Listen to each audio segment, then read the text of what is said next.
Hello student, स्वागत है आपका गुरुकुल ज्ञान के मैथ क्लास में। आज का यह वीडियो काफी महत्वपूर्ण होने वाला है, क्योंकि आज के इस वीडियो में हम ऐसे प्रश्नों को शामिल करेंगे जो पिछले कंपटीशन एग्जाम में पूछे जा चुके प्रश्न होंगे। तो चलिए एक एक करके सभी प्रश्नों को देखते हैं और जानते हैं कैसे आसान तरीके से, आसान कॉन्सेप्ट से कम समय में इस प्रश्न को कैसे हल कर सकते हैं। इस विधि को आपको बताएंगे। तो लेते हैं पहले प्रश्न को। तो पहला प्रश्न कह रहा है कि एक दुकानदार सभी कपड़ों पर 20% की छूट देता है और नगद भुगतान करने वाले ग्राहकों को 5% की और छूट देता है। एक ग्राहक को एक जैकेट के लिए नगद में क्या भुगतान करना होगा जिसका अंकित मूल्य जो है 7,200 रुपया है। तो देखिए, बहुत ही साधारण प्रश्न है। आपको अंकित मूल्य दे दिया गया है, साथ ही आपको बताया गया है कि इसमें 20% और नगद भुगतान करता है तो 5%, यानी कि 2 छूट मिल रहा है। तो सबसे पहले देखिए, आपको अंकित मूल्य क्या है। अंकित मूल्य आपको दिया गया है 7,200। कितना दिया गया है? 7,200। कह रहा है कि इस पे 20% की छूट है। 20% की छूट का मतलब हुआ यानी कि उस वस्तु को 80% में बेच दिया गया होगा। 80% यानी कि 80/100। इसी प्रकार हम देखें, आगे प्रश्न कह रहा है कि नगद भुगतान करता है तो 5% का और डिस्काउंट मिलेगा, यानी कि 95% हो जाएगा। डिस्काउंट 100 में से घटेगा 5, तो 95% यानी 95/100। अब इसे हल कर लीजिए। देखिए, 2 जीरो से हमारा ये 2 जीरो चला गया, 1 जीरो से हमारा 1 जीरो ये चला गया। ठीक है, अगर हम इसे 5 से काटे तो 5 एकम 5, एक यहाँ आएगा 5 तिया 15। 5 से हमारा 10 कट जाएगा कितनी बार में? 2 बार में। 2 से हमारा 8 कट जाएगा 4 बार में। 8 कट जाएगा कितनी बार में? 4 बार में कट जाएगा। सॉरी, यहाँ गलती हो गया। 5 एकम 5, 4 यहाँ जाएगा 45, 5 नवा 45। सॉरी, यहाँ पे 19 आपका आएगा, 5 नवा 45। चलिए इसे सही कर लीजिए। अब इसे गुना कर लेते हैं। गुना करेंगे तो हमारा टोटल कैलकुलेशन आएगा 5,4,7,2। ये क्या होगा? यानी कि 5,472 रुपये उसे भुगतान करना होगा उस जैकेट के लिए, और यही हमारे इस प्रश्न का क्या हो जाएगा? उत्तर हो जाएगा। तो काफी साधारण प्रश्न था, पर एग्जाम की दृष्टि से काफी महत्वपूर्ण प्रश्न था। इस तरह का प्रश्नों का अभ्यास अवश्य करें, क्योंकि हल करने में काफी कम समय लगता है और एग्जाम में काफी बार यह प्रश्न पूछा जा चुका है। तो चलिए अगले महत्वपूर्ण प्रश्न को लेते हैं और देखते हैं कि उसे कैसे हल करेंगे। अगला प्रश्न कह रहा है, एक बैग में 50 पैसे, 25 पैसे और 1 रुपए के सिक्के 5, 8 और 1 के अनुपात में है। यदि सभी सिक्कों की कुल कीमत 55 रुपया है तो बैग में 25 पैसे के कितने सिक्के हैं? तो देखिए, प्रश्न में क्या रहा है? प्रश्न में कह रहा है भैया 50 पैसे के सिक्के हैं, 25 पैसे के सिक्के हैं और 1 रुपए है। कुछ नहीं करना है, जो इसका अनुपात दिया गया है, अनुपात क्या है? 5, 8 और 1। इसको इससे गुना कर लीजिए तो देखते हैं कि ये हो जाएगा 250। और 250 हमारे 250 पैसे होंगे, उसे रुपया बदलना है तो 100 से भाग कर देंगे। 250 में 100 से भाग करेंगे तो 2.5 रुपया हो जाएगा। इसी प्रकार से सबको रुपये में चेंज करेंगे तो ये हमारा 2 रुपये हो जाएगा। पहले से ही 1 रुपये है तो 1 ये हो जाएगा। ठीक है, इसका टोटल वैल्यूएशन करें तो 2.5 रुपये, 2 रुपये और 1 रुपये, तो हम देख रहे हैं 5 रुपये 5 पैसे इसकी वैल्यू हो जाएगी। प्रश्न में हमें क्या दिया गया है कि उनकी कीमत 55 रुपया है, यानी कि इनकी वैल्यू रुपये में कितनी है? 55 रुपया है। कितनी है? 55 रुपया है। कुछ नहीं करना भैया, हमें मालूम चल गया इतने का वैल्यू 55 रुपये। तो 1 की वैल्यू कितनी हो जाएगी? 1 की वैल्यू हो जाएगी 55 में इसे भाग देंगे तो हमारा आ जाएगा 10 रुपये। ठीक है, इसको इसमें भाग दे देंगे, 55 को 5.5 से भाग देंगे तो 1 की वैल्यू हो जाएगी, जो कि कितनी? 10 रुपये आएगा। 1 का वैल्यू 10 रुपये।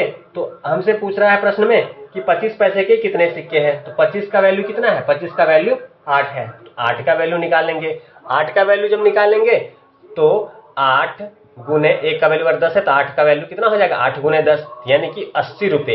यानी कि 80 कितने सिक्के हैं? 80 रुपये नहीं, कुल 80 सिक्के हैं। कुल कितने सिक्के हैं? कुल 80 सिक्के हैं, और यही क्या होगा? हमारे इस प्रश्न का आंसर हो जाएगा। तो काफी महत्वपूर्ण प्रश्न था। उम्मीद है आपको यह समझ में आ गया होगा, और ये वीडियो आपको थोड़ी भी हेल्पफुल लगती है तो चैनल को सब्सक्राइब अवश्य करें। साथ में बने बेल नोटिफिकेशन को ऑन कर ले, ताकि प्रत्येक रात 9:21 पर जब भी वीडियो अपलोड करूं उसका नोटिफिकेशन आपको मिल सके, ताकि आपकी तैयारी बेहतर हो सके। तो चलिए बढ़ते हैं अगले प्रश्न की ओर। लेते हैं अगले प्रश्न को। अगला प्रश्न हमारा है, कह रहा है कि एक आयत की लंबाई और चौड़ाई में क्रमशः 8% और 5% की वृद्धि की जाती है। तो आयत के क्षेत्र में कितने प्रतिशत की वृद्धि होगी? आयत के क्षेत्रफल में कितने प्रतिशत की वृद्धि होगी यह हमें बताना है। तो देखिए प्रश्न हमसे कह रहा है, प्रश्न हमसे कह रहा है कि आयत की लंबाई और चौड़ाई में 8 और 5% की वृद्धि होगी। यहाँ हम क्या लगाएंगे, यहाँ हम सक्सेसी लगाएंगे। सक्सेसी आपको मालूम है, इससे पहले की वीडियो में आपको मैंने बता रखा है, x + y + x × y / 100। ठीक है, तो देखिए यहाँ बढ़ रहा है, दोनों बढ़ रहा है तो सभी प्लस में हमारा आएगा। 8 भी हमारा प्लस में रहेगा, 8 भी हमारा प्लस में रहेगा, y भी हमारा प्लस में रहेगा, y हमारा 5 हो जाएगा। इसी प्रकार से प्लस x × y, तो 8 × 5 बट्टे में क्या आ जाएगा हमारा 100 आ जाएगा। बट्टे में क्या आ जाएगा 100। सिंपल इसे हम हल कर लेंगे। तो 5 से 100 कटेगा कितनी बार में, 20 बार में, 20 बार में कटेगा। और यही आपका 4 दूनी 8, 5 चौका 20, 5 बार में हमारा यह कट गया। कितनी बार में कट गया, 5 बार में हमारा यह कट गया। तो चलिए इसे देख लेते हैं, इसे हल करेंगे।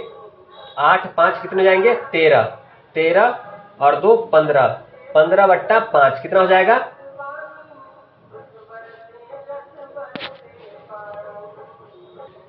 या इसे हम कर सकते हैं, इसे आप, ये हमने कितने बार में काटा था, 4 बार में हमने इसे काटा है ना। तो इसे सिंपल हम कर लेंगे, 4 दूनी 8, 2 चौका 8 और 2 से कट लेंगे इसे 10 बार में, ताकि हमें भाग करने में आसानी होगा, दशमलव में आ जाएगा और हम इसे कैलकुलेट कर पाएंगे। तो देखिए 8 5 कितना हो गया हमारा 13 हो गया। कितना हो गया 13 हो गया।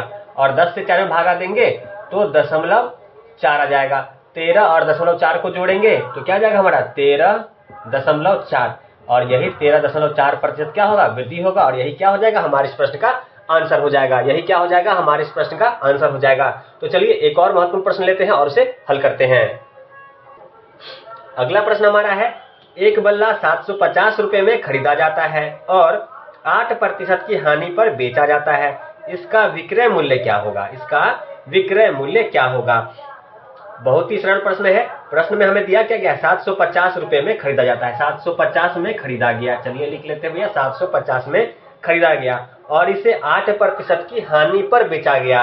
8% की हानि का मतलब हो गया कि 100% से 8% कम में बेचा गया। तो 100 से 8% कम यानी कि 92% में उस वस्तु को बेच दिया गया। 92% को लिख सकते हैं 92/100, बिल्कुल लिख सकते हैं। अब इसे सिंपल चलिए हम हल कर लेते हैं। अगर हम हल करें तो देखिए 25 चौका 100, 25 चौका 100, 25 तिया 75, 25 तिया 75 और 0 यहाँ 30 आ गया। 4 से अगर हम काटे तो 4 से 92 कट जाएगा। 4 दूनी 8 और एक कैरिया होगा तो 12, 4 तिया 12, 23 बार में ये हमारा कट गया। 30 और 23 को जब हम गुना करेंगे तो हम देखते हैं कि आएगा ये, चलिए गुना करके देख लेते हैं। सिंपल गुना करते हैं, 30 को 23 से गुना करेंगे। सिंपल 0 9, फिर यहाँ 0, 3 दूनी 6, तो हम देख रहे हैं कितना आ रहा है 6 9 0, यानी कि जो 690 है, 690 है, यही क्या होगा, विक्रय मूल्य होगा। और हमारे इस प्रश्न का आंसर भी यही होगा। प्रश्न में कुछ नहीं कह रहा था सिंपल कि 750 रुपए में वस्तु को खरीदा और 8% की हानि में बेच दिया। हानि कब होती है, जब 100% से कम में बेचा जाए। तो कितने परसेंट की हानि हुई, 8% की, यानी कि 100 से 8% कम में बेचा गया है। तो सिंपल हमने क्या किया, सिंपल हमने 100 में से 8 माइनस कर दिया तो हमारा कितना आ गया 92%, यानी 92% में वस्तु को बेच दिया गया। 92% यानी 92/100 बिल्कुल लिख सकते हैं।